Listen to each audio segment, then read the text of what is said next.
Welcome back to another Spirit Island video. In this video, we're going to be continuing my Rising Heat guide, this time looking at board selection.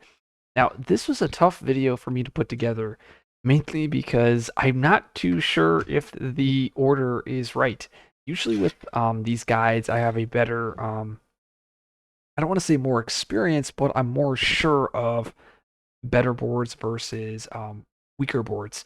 But this is the first time that I think I struggled a little bit. So these or this specific ranking I would take with a bit of grain of salt. But I do have my reasonings, and that's what I'm going to go in depth here. So in the previous video, we talked about mainly focusing on that G3 build. And why is that important? That is going to be important because of when we place presence, we're placing presence at one range. And as a result, where we start on the board is going to be critical. If we're off into the corner, it's going to be hard to access other parts of our board if we're committing to that G3 strategy. So where our starting sacred site is really matters. And that's kind of what I've based this most of this video off of.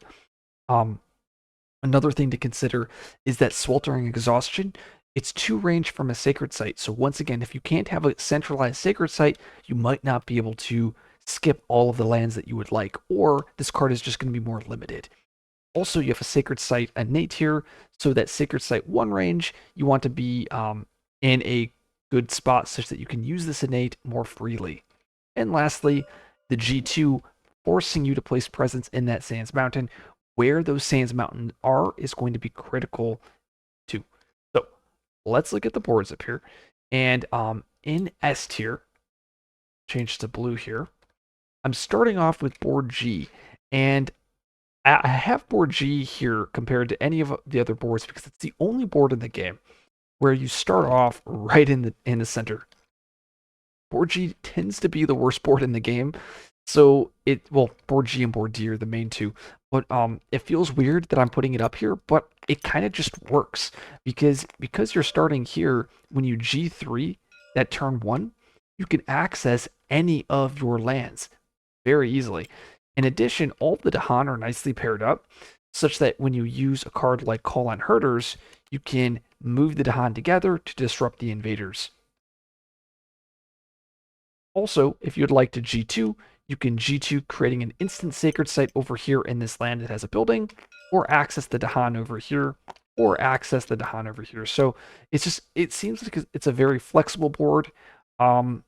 I'm not sure. It just feels so weird putting it up here, but I think it's right. And maybe if I play way more games with Heat, I'll find the correct answer. Like if I need to create another sacred site, like here's an example. Like if I need a second sacred site such that I hit everything, I just create a sacred site here, and look at I now can hit all of my land types. So it's just the board kind of does everything, and I really like that. Okay, let's look at board C. So I have board C here. So the biggest negative to this board, I'll start there, is this land on C3 is 3 lands away from your starting sacred site, which could be awkward if we're doing a G3 build, where if we want to G3, we can only get over here to like C5, and then we can get over here to C4. So if we are drafting a Dahan defend, it's going to be difficult for us to have that Dahan defend ready for C3. A good example would be like Nature's Resilience, right? Where you need that sacred site. Well, now we can't do that because we won't have a sacred site ready or in time on C3. Now, of course, you could G3 and then G2, and then you could, but what happens if you draw that Nature's Resilience on turn 2 and not turn 1? So that's one of the weaknesses is that you're off into the corner. But one of the strengths is all of the Dahan are very nicely placed, just like on board G. So your Call on Herders has a lot of text. In addition, you can G2 straight into your Jaziz land to play around Grim Toll. You can also G2 to get into your other town land. You can also G2 to get over here too. So it's very easy to access the lands with buildings or the lands with Dahan.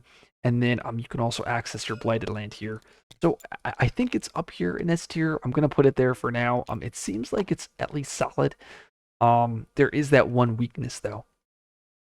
Okay, so board B here.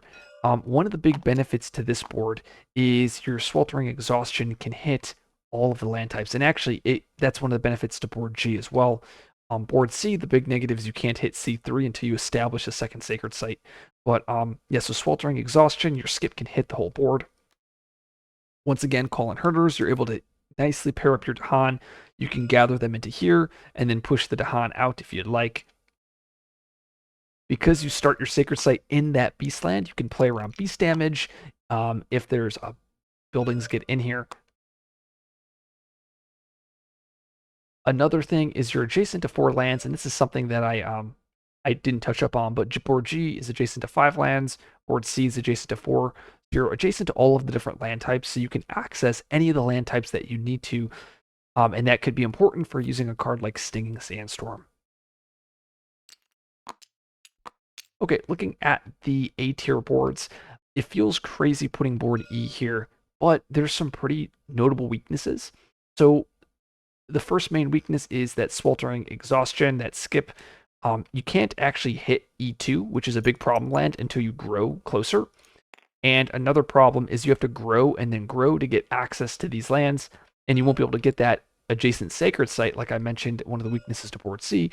You can't get that on board E until like turn 3, so that can be a problem.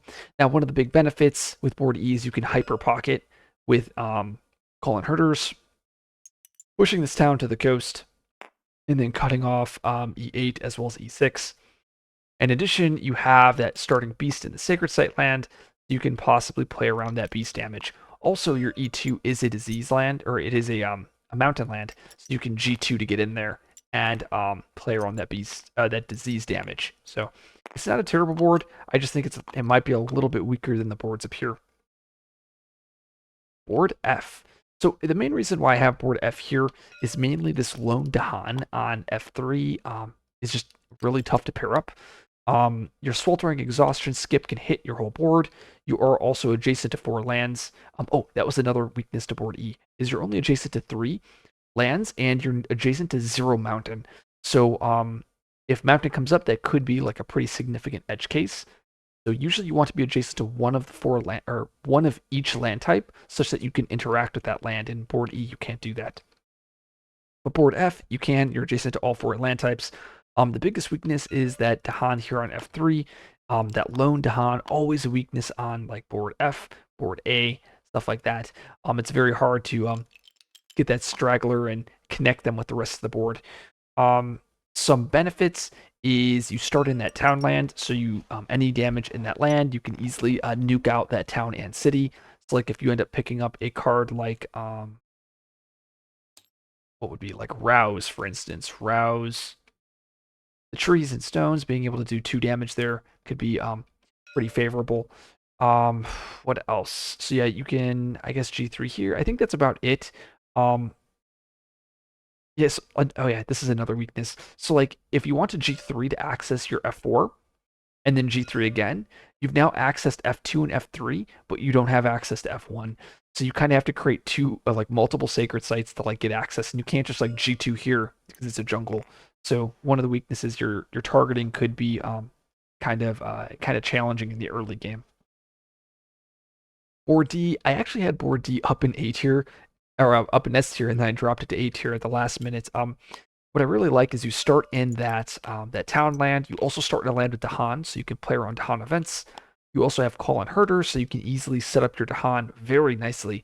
Like you can Call-in Herders here, push out a lot of stuff. One of the reasons why I have it here and not higher up is because the coast is all wetland and jungle, which means you can't easily G2 into those lands, which can be pretty problematic. Another weakness is your Sweltering Exhaustion skip can't hit your D3. And then it also is going to take several turns to access D3. Like I would have to G3, G3, or I guess I would probably do G3 and then G3 to kind of access the jungle here. It's not a terrible board at all. I think it's much better than the boards down here, but there's definitely some weaknesses to this board. Okay, so board B, or not board B. So the last tier B, we have board H and board A, and so there's some pretty big weaknesses. So with board H and board A, you're going to notice you're barely adjacent to the starting lands. So board H, you only have 3 land types adjacent, and 2 of them are wetland. You also have that weakness of that starting, that lone Dahan on H3, which can be a problem. And then like if you want a G3 on board H, you'd have to like G3 here and then G3 to this jungle, which isn't the worst, but I just think it's just you're in a worse position than the boards up here. Some benefits is you can easily G2 to get into your H2, create that Sacred Site, play around disease damage. You also start in a land with Dahan, which is nice. But yeah, starting off in the corner just seems just really bad. Similar problem to board A, but board A you actually only start off next to 2 lands. So that's just, yeah, I mean it's just pretty bad. Another problem is like normally you want to like try to pocket the townland if you can, and the townland is just so out of the way. Like if I G3 here, I'm ignoring my whole coast. I actually think board A is the worst board for heat, by the way. So like I'm forced to grow into A5, and then if I G3 again, I can grow into A4, but then I'm not like, I won't have that Sacred Site to defend the coast if I need to. Another problem is this is the one board where Sweltering Exhaustion, my skip, it can't hit A2 or A3 with my starting Sacred Site. So if I ever plan on using Sweltering, I have to G3. I guess I'd have to G3 here and then G3 here again, such that I can skip these lands. And as I mentioned in my previous video, I do have some openings where I want to play this on turn 1, and I can't play this to skip the build. Like if it's jungle starting and I want to skip this build, nope, can't do it. So that's just, yeah, one of the problems with this specific board. You're just so out of the way. It's just very frustrating. Like you don't have access to mountain. You're not even near your beasts. The only benefit here is like you're starting to land with Dahan. Oh yeah, you can't even G2 to get into A2 either, or A3. It's just, yeah, just really a sad board. But like once again, this doesn't mean you're gonna just always lose if you have these boards. It just means there's a slight edge to the invaders. If you want a more challenging experience, then my guess is board A or board H would probably give you a more challenging game. If you want an easier game, I'd pick one of the boards up here. None of these boards, in my experience, is as polarized as like Roots on board E or Fangs on board E, where like you just completely dominate. I feel like there's a game to be played with all of these boards. Now, maybe that's just speaking from me being inexperienced with the Spirit. I've only played maybe a couple hundred games with it, so I think I don't have that that knowledge of all of the different pathways, all of the different openings, I guess, and I guess play patterns that can play out on the boards. I'm sure if I play more games, I'll be able to kind of narrow down the ones that really stand out. But this is like my rough draft and my recommendations. If you like this video, like, subscribe for more content. I will see you guys in the next video.